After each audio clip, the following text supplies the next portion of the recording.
Welcome to the Adult Chair Podcast with Michelle Chalfant, a place to delve into who we are, how we got that way, and explore what it takes to be a healthy grown-up. With an extensive toolbox and guests with varied expertise, Michelle will lead us on a journey to learn what it's like to live authentically and to love ourselves just the way we are.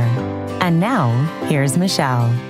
Hello, everybody. It's Michelle Chalfant, and welcome to the Adult Chair Podcast. I'm happy to have you here with me today. If you are new to the show, please head over to theadultchair.com and you can find out all about the show, all about everything to do about the adult chair. It's all right there on our, by the way, brand new website that I'm so pleased with. So check it out. And I wanted to say too, if you are someone that has followed the show for a long time, I have sometimes comments from people that ask me to do different shows. And I've done so many shows that I think some people do not know about. So you can always find old shows on the website at the Adult Chair. On the podcast page, there's a search bar. You can put in any keyword from boundaries to control to narcissism to codependency, and all those podcasts will pop up for you. So check that out. The other thing I want to share with you today is we are in our 4th week now of October, and that means we're getting close to November. And you know what November is? You're right. It is my birthday month. But it's my also other favorite thing that we do. I feel like Oprah with her favorite things. This is one of my favorite things. I love the 30-day journaling challenge that we do. This is our 3rd annual journaling challenge. It's a free event. We do it every year. I write every year brand new journaling prompts, and I love journaling. I've been a lifelong journaler and writer. I just love to write, and I find writing really takes us deeper into the self. It's like going to therapy, honestly. It's a beautiful way to take you deeper into the self, to help you to work through issues that you might be dealing with, and to help you to heal and transform. The beautiful thing is that we do this every year with thousands and thousands and thousands of people at the same time. That's how many people sign up for this. It's incredible. And there's a collective conscious then that happens around this. So every day when we're doing our different theme, it helps us to even go deeper into the self and have greater awareness. So come join us. That's at theadultchair.com/30 days. Okay. Today we're talking to Silvy Khoucasian. She is a fabulous woman on the inside and out. I just love her. We met on Instagram. It's amazing the people you can meet on social media, and we met there, and I just loved her work, and we clicked right away, and we had a beautiful show on attachment. So today we are talking about attachment in relationships, boundaries, trust. We talked about shame, all of it. We had a really great conversation. You're going to learn a lot from the show today. Silvy has a long-running love affair with helping struggling couples create real connection. She has a master's degree in psychology, marriage and family therapy. And growing up in the USA as a young immigrant from the Middle East, Silvy has always been fascinated by the critical role family cultures play in intimate relationships. She really knows her stuff. It was an absolute delight to have her on. We had a lot of fun, but boy, we got into some great conversations about attachment. I really believe you're going to love the show. So without further ado, here we go with Silvy. Welcome, Silvy. I can't tell you how excited I am to have you on. It has been, we were going to do this months and months ago, and you're finally here. So I'm delighted to have you on. Welcome to the Adult Chair Podcast. Thank you so much. I've been counting down the days as my end too. I'm so happy to talk with you about attachment theory, because this is huge. It's been blowing up over the last few years. I love attachment, and I feel like you're one of the attachment experts out there. So it's wonderful to have you today. Thank you. Let's jump right in to attachment. Let's start out with just a very basic question. Like, what is attachment theory? Like, why should we know what our attachment style is? Like, just talk a little bit about attachment. Sure. So attachment theory, it was developed by a couple amazing beings, Mary Ainsworth, John Bowlby, then later Julie Solomon came into the picture.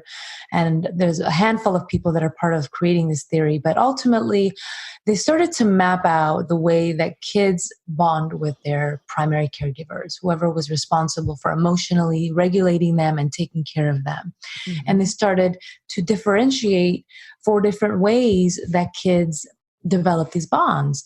And those bonds are really helpful to start paying attention to and noticing because they become replicated in our adult relationships. So you have this. Do you want me to go into the 4 of them, or you want? Yeah, no, let's go for it. Let's go for it. I think people need to hear about this for sure. Okay. So we'll start with the foundation, because I agree. I think that it's important to know what they are specifically. So kids that are more securely attached grew up with caregivers, and I know you know this stuff like the back of your hand. No. They grew up with caregivers that were very present, attuned, very available emotionally when the child was, reaching for them. And this doesn't mean that this happen all the time. And I think even in the research in Diane Poole-Heller's book, she says, as long as the parent was available 30% of the time, yes, still enough. And that was mind blowing. But what these parents were, or caregivers were really good at, is they were good at recognizing when they made mistakes. So when they didn't tune in and they didn't do a good job, they were able to go back and make those repairs, whether that's holding the child or, offering comfort in the way that works for that particular person, for that particular baby. And that developed a more secure bond. And that creates somebody that feels more trusting in the world. They're a little bit more collaborative. They're giving their partners the benefit of the doubt in adult relationships. They're just more team players. And then I like to go along a spectrum, because it's kind of like who's mostly bonded and who has the most attunement with the caregiver. And then the following one would be the anxious attachment. So this is somebody that had that connection and attunement from the caregiver part of the time. And then the other part of the time, the parent was not available, or available in very invasive ways. And so that child is constantly confused, not knowing, okay, is my person going to be there for me, or am I going to be left alone in this feeling? So they never really shut off They kind of stay in that almost like hyper aroused. The nervous system becomes activated really quickly when they're in adult relationships. So, these are people that are hypersensitive to any kind of threats. They want a lot of connection a lot of the time, and sometimes can end up pushing people away. And then you have anxious. They're anxious all the time. Yeah. And it's so valid, right? All of these attachment styles, it's like they're all adaptation systems. Yeah. They're all ways we cope to survive. And without them, I mean, God knows where we would be, right? Right. So, and then we have somebody who has dismissive avoidant tendencies. And this is somebody that their parent or caregiver was really not available, or even maybe shamed them for having needs. They're like the little adult. They had started taking care of themselves at a really young age. And they actually can shut down their emotions fairly easily because they're so disconnected from, nobody's been tuned into them. As adults, you can recognize these behaviors in yourself if you are somebody that potentially doesn't think intimate relationships are that important, or you just don't really think needs are very important, or your partner's needs are very important, and you just really minimize, and you might even have a little bit of an arrogant approach to self, about yourself, and inflated self. And then there's the 4th one, which is the fearful avoidant, which is also known as, I forget, I'm blanking out.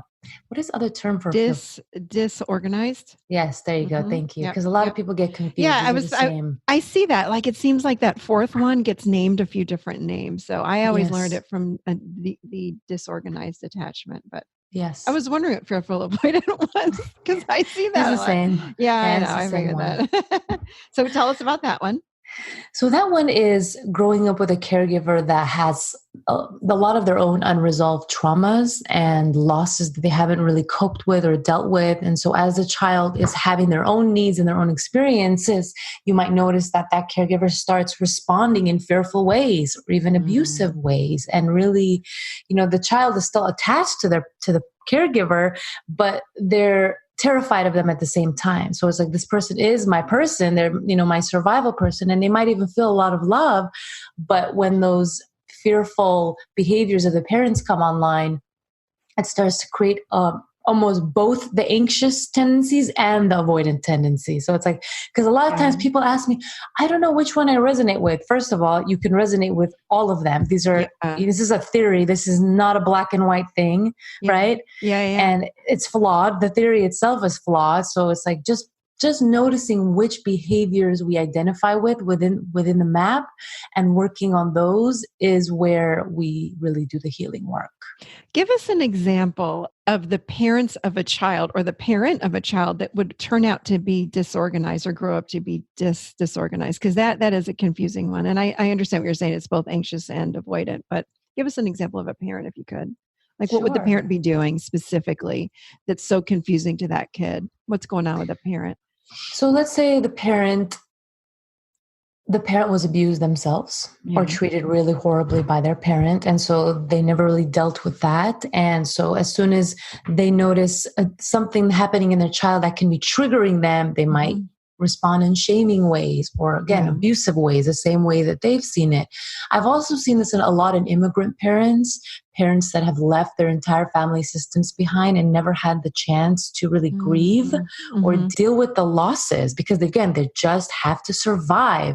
And there's all these things are suppressed. And then so it comes out in like a frightening way. So maybe it's yelling at a child in a really inappropriate way, or just being really punishing and not really talking to the child about what they just did. So it's almost like they're kind of in their own world when those things come up for them. But other times they might be really loving. So it's really confusing. Yes. Really confusing.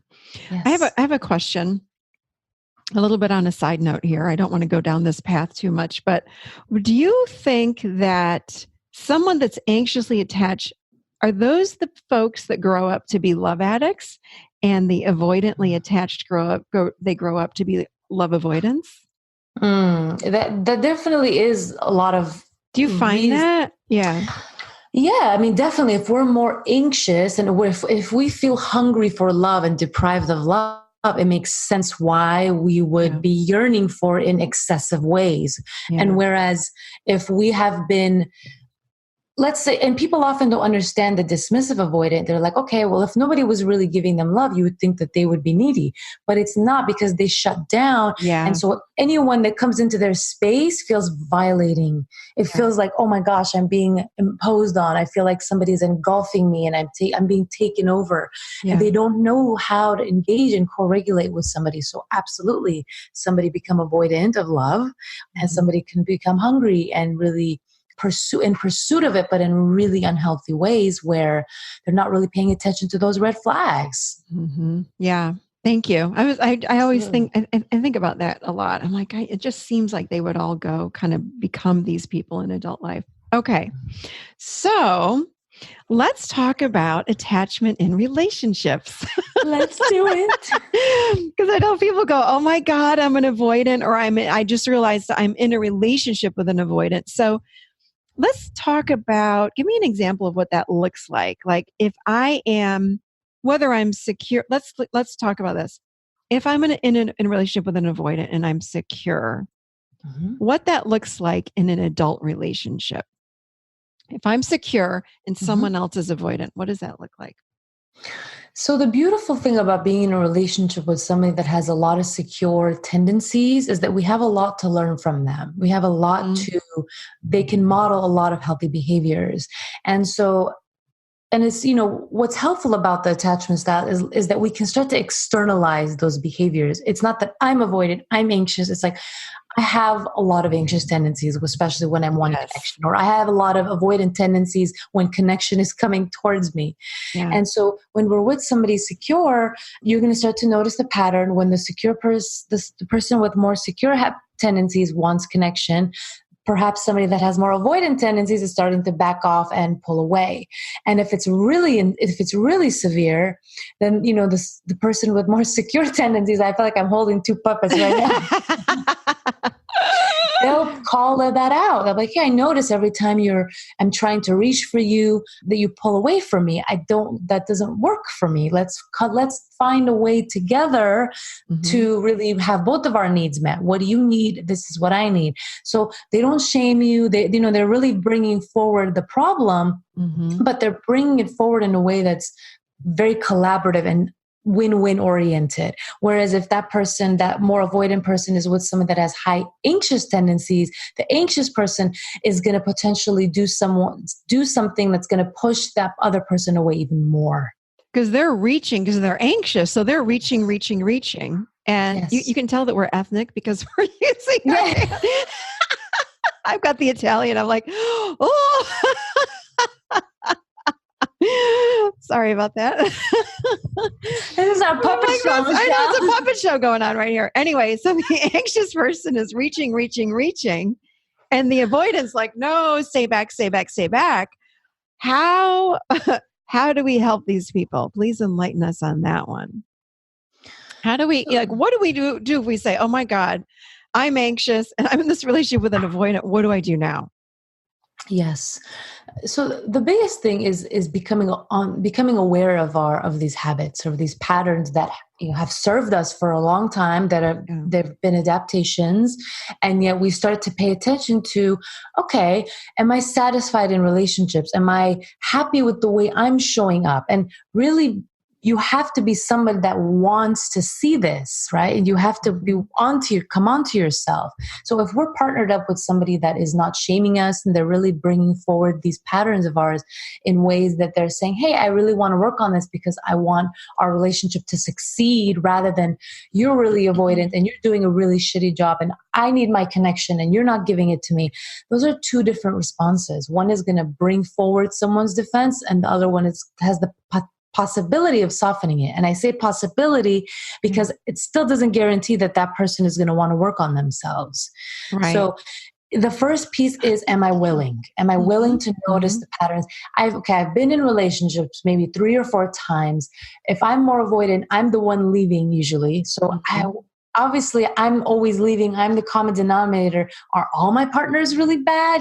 So you start to over and over. And I think that's part of why we kind of need to be in a few relationships, so we start to see ourselves more clearly. Yeah. And then, sorry. I just want to say this. I don't want to point this out for people listening, is we have to be willing to look at ourselves and say, wait a minute. I love how you said awareness. I say this all the time. It's about awareness. Like, wait a minute. Instead of saying my partner keeps leaving me, they're bad, right? And we point and we go, oh, another one left. They're all jerks. They're all whatever. We have to at some point go, wait a minute. Do I have a part in this? Like, what is it about me? Could it be that something inside of me that's creating the end of this relationship? And we have to start doing this in relationships or just in life in general, but not pointing the finger, because it's not about blame or judgment, but just looking at self and saying, wait a minute, maybe I'm avoidant. And if I am, or if I'm anxious, maybe I'm pulling too hard. Maybe I'm reaching too much, because I've had a lot of boyfriends that have said to me, I'm too much. I'm overbearing. Is that me or is it them? It's me. Okay. So then what do I need to do? I want you to keep talking about what you're just saying, but I do want to get to the healing too. I want to really go there too. Like, what do we do for in these relationships? Keep going though with what you're saying. Sorry. Yeah. No, and I think what you're saying is so important. It's that self-reflection and awareness of those patterns. And we can easily say, well, they just couldn't handle all of me, or, it's like, but we have to be willing. If we constantly push people away, look, is there somebody that can love that about us? Of course. But along that journey, it's also important to start reflecting on what are some ways that I can bring healthier behaviors into the picture, or at least how can I communicate the tendencies that push people away or that blocks connection from happening. Yeah. So I'll give you an example that might help to. Please. Yeah, that'd be great. Yeah, please. So I have a lot of avoidant tendencies. And, a lot of the attachment style also, there's a lot of research that says our first intimate relationship plays a huge role in affecting our attachment. So for people listening, it's not just your childhood. It's also, your adult relationships. It's the cultural context. It's the social context. It's if there's other mental illness or physical things going, there's just so many things that can contribute to this. Mm-hmm. And so in the beginning of my relationship, I would make threats to leave all the time. And it was something that I got away with in other relationships. And it was something that I needed to be called out on. Bad. Yeah. Yeah. But the way that my partner did it was, again, it's almost like he detached himself from what I was doing, but he still brought it forward and really framed it in a way that made me see how hurtful what I was doing for our relationship, rather than just for myself and what I was potentially. And I got to see how much it was hurting him. And I think I was at the point in my life where, again, I had seen the pattern so much that I couldn't lie to myself anymore. So there's also that. I wasn't that innocent in my own self-awareness. Yeah. And so what I had to really get is like, okay, pulling away has been the pattern and that hasn't worked. I started to lean into the relationship. And as I leaned in more and more, I started to feel the relationship anxiety that I had been avoiding all these years. Mm-hmm. Okay. And so it's almost like as you do the opposite, as you do the thing that's going to have you heal it, it's going to feel uncomfortable. Yeah. Super counterintuitive. It's almost like you have to meditate through, especially for people that have more of the avoidant or fearful stuff. You kind of have to just meditate through all those intrusive thoughts and things that are coming up in your brain, trying to convince you that this person is not right for you. When you actually lean into that feeling and get to the other side, you start to feel safer and safer. And your brain's like, oh, there's no danger here. It's actually okay. Yeah. And learn how to be in the body and feel what the heck is going on. Amen. We don't want to feel that stuff, so we just push away and go, nope, nope, nope, nope. And we live in the mind. So Absolutely. That's really, so you turned your relationship around by doing that. It took a long time. There's still moments where I feel that urge to run, but it has nothing to do with my partner. It has to do with the things that our relationship is triggering in me that I sometimes feel like are too overwhelming to deal with. And that part of me that's like, I can't tolerate what I'm experiencing. I can't tolerate this level of intimacy or commitment. So let me pull out. And again, now when it happens within us, I say it in a way, like if we're in the middle of an argument and I threaten to leave the room, I come back right away. Whereas before I would linger, like, I'm so sorry. That's not okay. I'm not going anywhere, and really comforting his attachment wounds, which are, very different than mine. He has. So we find someone that perfectly mirrors usually. I know, isn't it beautiful? It's magical. Damn it. It's always about healing and having a transformation and a learning opportunity. Absolutely. Isn't it? I mean, Absolutely. It's about our souls here just to keep learning. And sometimes I'm done with that learning. Very often I'm done with that learning. Can I be done and just be securely attached and happy and have nothing to work on? No. Can we just play and not do this work? Right? Yes. Okay. That's a beautiful example. Thank you for sharing. You got it. What about anxious attached? Because so I hear what you're saying. So avoidants need to lean in, really lean in. Yes. And stay. And keep their feet on the ground. Yeah, like at least 1 foot. Don't go anywhere. What if I'm anxiously attached? What would you say to somebody that realizes, and I want, again, people that are anxiously attached, reach, like text, call. And if we don't hear from that person, the anxiety level goes through the roof. Like, what do we do if we're anxiously attached? So, I like to say that both the people that have anxious tendencies and avoidant tendencies both have beautiful strengths. The avoidant has, they're able to take care of themselves. They know how to give you space. Whereas somebody that's more anxious, they're usually so loving and warm and caring and want to be connected, right? That's beautiful. Yeah. And yet, whereas somebody avoidant needs to learn how to co-regulate and almost become reliant on others, somebody that's more anxious needs to learn the skills to regulate themselves more internally. So not relying on that external so much. I mean, if they're partnered up with somebody that is not triggered by their anxiety, wonderful. And there's a lot of people that aren't, that are just really stable, that are really secure. And if they need that check-in every now and then, they can give that to them. But it's still going to be beneficial for them to learn skills. Cognitive behavioral therapy is fantastic for people with that higher anxiety because it helps them to challenge their fear-based thoughts. Like, this person is going to leave me. Okay, if we were doing that kind of work with someone to challenge those thoughts, am I sure they're going to leave me? Am I 100% sure? What's the evidence that I have that this person is going to leave me?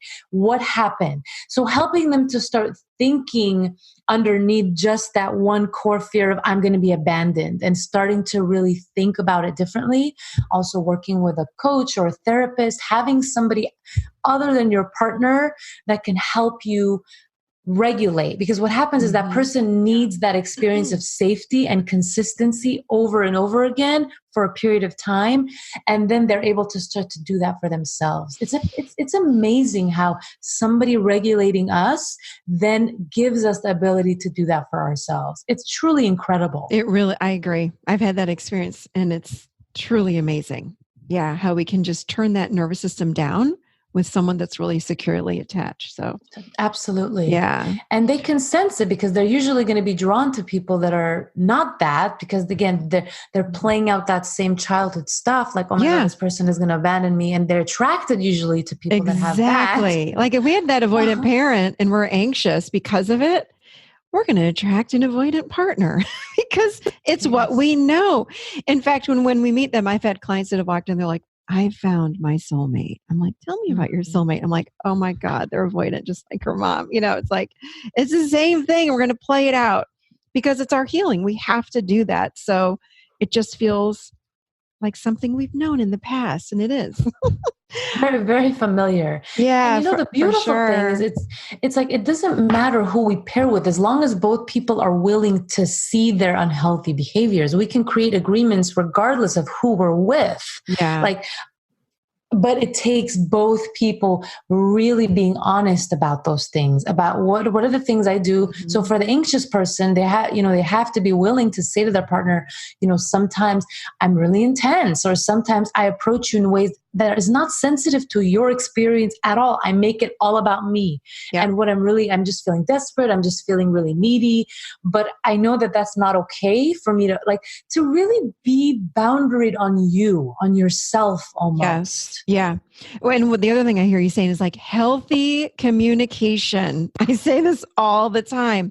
You've got to know yourself, and then you got to be able to tell your partner what you're all about and what you need. And we don't do that well. Like, we don't speak up for ourselves. We instead react instead of expressing, hey, this is what I need. I don't want to leave that. I want to talk about boundaries, but first let's talk about this. What about the disorganized person? Like, can I add something to your anxious attached person? Please. Grounding. Grounding. Like, the anxiously attached person, I think we all need to ground, frankly, but really that anxiously attached person that's like, again, reaching, oh my God, they're going to leave me. What did I do wrong? And they go into the mind. It's like, bring it down, slow it down, and ground. Like, let's get back in the body. Would you agree?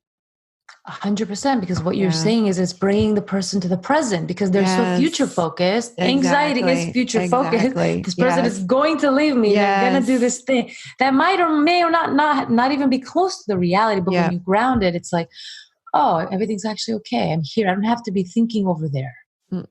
No. What about the disorganized person? Again, it's a little bit of anxious and a little bit of a sprinkle of anxious, which is me. I can say that and laugh about it because it's me. I'm not making fun of anybody. That's mine. Yeah. So tell us if people are listening that feel like, oh my God, I'm disorganized. I'm both. What would you say to them? What's our healing? I'm curious if what I'm going to say is going to resonate with your experience. Okay, let's hear it. You got to tell me if what I'm saying is helpful. Well, somebody that has that disorganized, it's like, again, it's that push-pull. I want the relationship. I want that closeness, but I'm terrified of it. As soon as I feel close to someone, they can often feel like they're being used. They can feel like they're being taken advantage of. It's almost like they can live with this fear of terror at times. For sure. And so again, it's questioning that anxious part. Is this actually happening? Like, sometimes I'll tell my partner, I feel like you're taking advantage of me, and it's like, when I question it, I was like, the guy hasn't done anything, but like it doesn't match at all what I actually think he's doing. Yeah. And so being able to, again, question the validity of our fears and to feel those feelings, right? Because a lot of those feelings under a disorganized attachment is a dysregulation, that ability, not only is a caregiver terrifying you, but they're not helping you then to regulate those feelings. So it's like trapped and you're cut off from part of yourself. And then it all comes up when you're intimate and beginning to really depend on someone. So working with someone is pretty important for this one, because it's really hard to manage your own feelings when you're going to shut them off right away, or they're going to just become too overwhelming to deal with for yourself. Mm-hmm. Yeah. So really, I think this one in particular really needs someone that's going to hold that space as you start to process some of those painful memories really slowly, and start to assess whether or not this is a safe partner. Because if you're more fearful or disorganized, you might be drawn to people that are abusive, or that are, that might be scary to be with, or hurtful, Right.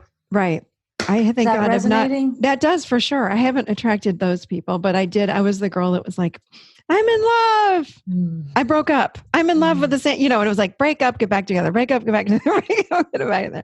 Now, thank God I've been married 22 years, so that's not happened. But I think getting married and having a child, something clicked in my brain, and I was like, oh no, I'm staying. But holy moly, when it gets too overwhelming, I'm like ready to walk out the door, and then I'm back as well. But I'm much better now because I've worked on it for many years. But yeah, I think that your advice is spot on there. Talk about, you were going a few minutes ago on boundaries. So talk to us about how the importance of boundaries while we're, again, realizing what attachment style we are, and then in the healing of these attachment styles to become securely attached. Talk a little bit about boundaries. Well, boundaries is a huge topic, but if we kind of merge it with how they can support the attachment styles map, is recognizing what kind of boundaries each style resonates with more. Mm-hmm. So if we have more secure tendencies, and again, I want to say that we can be 90% secure and still have some anxious stuff to work through it. And there's no perfection in these, right? Yeah. I screw this up all the time in my relationship. I'm constantly being avoidant or sometimes anxious. Like I have all those things, but I'm just repairing those things quickly, and I'm not beating myself about them like I used to. So please, I want people to not put themselves in a box, and just to be really fluid and gentle with yourself. Because again, I get so many messages from people that are like, I'm this and I'm this, and I don't know what to do. And it's like, it can be a little bit too boxy. Yeah. And it can be really overwhelming for sure. And totally. And we're overanalyzing ourselves, and then we become really heady. And yeah. We want to get them out of their heads, like get out of the head and come on down, get in the body. Come to the body, please. So, people that have more secure tendencies are usually more solid about boundaries. They're more contained in themselves, but they're able to really engage and interact with people and respect their boundaries. Whereas somebody that's maybe more anxious is not really sensitive to other people's boundaries. Again, because they want that connection so much, they will cross into someone else's space, and it can feel really insensitive and invasive, because it's all about self, me, right? Mm-hmm. Whereas somebody that's more avoidant, they're not used to being engaged as a child. They're not used to nobody was really curious with them. So they're very self-contained, and they can sometimes have really rigid boundaries that actually block them from having connection with other people in the way that they want. So starting to pay attention to whether our boundaries are serving us, or they're actually getting in the way of the kinds of relationships that we want, can be really helpful, and can be paired with certain attachment styles really well, and exploring it that way. Does that make sense? Yeah, it does actually. That was really good. Talk a little bit about shame. How about that? Why shame can get in the way of building trust again. How about something like that? Talk about shame. A little more about what specifically? Yeah. So I think about shame. And the shame we may have with some of these attachment styles, or the shame that we ruined another relationship, shame's going to come up for many, many reasons. And then how do we trust ourselves? How do we trust the next person that comes into our lives? Like, how do we rebound or repair after shame and then feel like we can reach out and trust again in relationships? Let me sit with that for a second. Mm-hmm. So shame is an interesting thing. Shame is an emotion that comes online fairly young, as you probably know. Mm-hmm. And depending on how well that was regulated will greatly affect how well we regulate that feeling as an adult.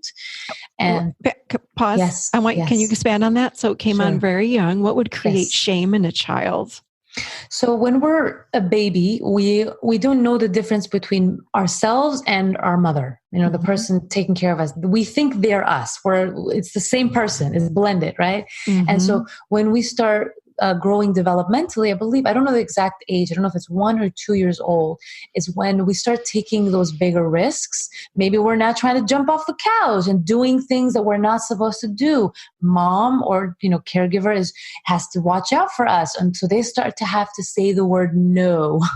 And baby doesn't like the word no, and the baby is starting to realize, oh my gosh, I'm not, when the mom says no, the child starts to see, I'm not connected to mom, or they start to see themselves as a separate entity. You'll see their shoulders kind of come down, their head starts to come down, and they start to feel that feeling of shame, which can be very disorienting. Mm-hmm. And if the parent is not doing a good job of then comforting the child after saying no and helping to regulate that feeling of shame, then that child might grow up into an adult who really struggles with that feeling anytime. And they might be a perfectionist, somebody that really is terrified of making mistakes because they had to live in that feeling of shame, which is probably one of the most excruciating emotions to experience. Right. Yeah, for sure. And I often say, so if you're somebody that hasn't really dealt with that shame regulation, and you haven't had that proper regulation, one of the defenses against shame is anger. It's changing the subject. You ever give someone feedback about something or tell them something hurts you and they immediately change the subject, or they just can't take responsibility at all? Yeah. Oh, yeah. Yeah. That can be somebody that's really struggling with shame. And because they don't know how to cope with what you're saying and be with that, they kind of move to another place. Mm-hmm. Yeah. And so, making space for that in an adult relationship when you don't have that regulated well is extremely hard. And it's one of the hardest things to tolerate in yourself. So what's the repair for that? How would you, and does that lead to a certain attachment style, or is that just shame, period? And it could be any attachment style. It could be any, but it makes sense how more of the fearful, disorganized would have more of that, because if anytime we're being abused, it's going to create enormous shame. I'm not just, my mistake is bad, I'm bad. If I'm being hit, that's what message is a child going to receive from that, right? Yeah, for sure. So healing the shame in adult relationships, shame came up quite a bit with me and my partner, because I had been shamed even in work environments. So and one of the things that you can do is just turn to your partner when you're feeling the shame and just asking them to hold you. So not with a lot of words, just asking for them to hold you and helping to slowly regulate. I remember my therapist told me once, she says, the emotion of shame takes about, I think she said 25 times to regulate. Doing that repeatedly over and over, every time you feel that experience of shame, you might have a disorienting experience, but really, of course, doing a group, working with someone and having shame experience come forward and having people respond in really loving and gentle ways, being really careful with who you tell your stories to, especially if you struggle with shame. Because of course, if I share it with somebody that is not very sensitive, that's going to make me feel more shame. Is that helpful? Yeah, beautiful. Yeah, thank you. That really is. Wow. This has been like jam-packed. We jammed it. Lots of great, really great tools, tips. This is what I love. Tools and tips and help for people that hopefully now they can understand a little bit more about attachment and what style maybe they are, and then what they can do if they're in these relationships. Is there anything else you want to add about attachment or shame or boundaries or anything? Just be really gentle with yourselves, you guys. I mean, this is recognizing some of our hurtful behaviors and unhealthy behaviors can trigger shame, can make us feel sad and remorseful for the past. And like looking back and thinking, wow, knowing this, I could have done this, so other things so differently. And that's part of life, Yeah. and it's really easy to beat ourselves up about this stuff, but really encouraging you guys to just use these as a tool, not to be perfect and not to make yourself perfect, but just to start being a little bit more collaborative and just noticing the things that are stopping you from receiving the kind of relationship and being in the kind of relationship that you really want. Yeah. I love that. Thank you. Thank you. That's beautiful. Yeah, gosh, don't have shame over an attachment style, please, or anything unnecessary. I think of people going, oh my God, that's me. And now I'm damaged. No, absolutely not. Okay. How can people find you, my dear? What if people want to find you and learn more about what you do? And do you have anything going on that you want to share, and tell us anything at all about you? Thank you, Michelle. Yeah. I would say Instagram is the place that I share the most free content. I try to upload something daily, whether it's attachment related, boundary related, or just relationship tools. And I can send you the link for that. It's my name, Silvy Khoucasian. And then I also have a boundaries program. I don't know if anyone is interested in something like that. We talk about how to really own your boundaries, how to set consequences with people that are not really hearing us, but also how to be present to somebody's shame. Let's say when you set a boundary, again, it's like really taking care of your partner too, and not just having boundaries for yourself, but really to be able to do it in more of a relational and connected way. Beautiful. I will put all of your links in the show notes at theadultchair.com in the podcast tab. I'm going to put all of your offerings, how they can find you. That's how I found you, by the way. I want to let everyone know Instagram, because I love your Instagram account. So go follow her for sure. I'll put all the links in the show notes. But thank you, my love. This was so great. Thank you so much. My favorite part was our hands talking to each other. I think so too. The puppets going back and forth. Thanks so much for joining us, though. You are a wealth of information. So thanks so for being honored, on Michelle. today. Thank you so much. You're welcome. Thank you. All right, everybody. I told you that was a really good show. I really, really think that she knows attachment, and it's just always wonderful to have someone else on to get their perspective on attachment and boundaries and all of it. So I hope that you enjoyed the show. Do not forget, join the journaling challenge. It starts November 1st through November 30th. And you can get more information on that at theadultchair.com/30 days. And that's about all I've got for you today, everybody. Have a beautiful rest of your week, and I will see you seated right here next week in the Adult Chair.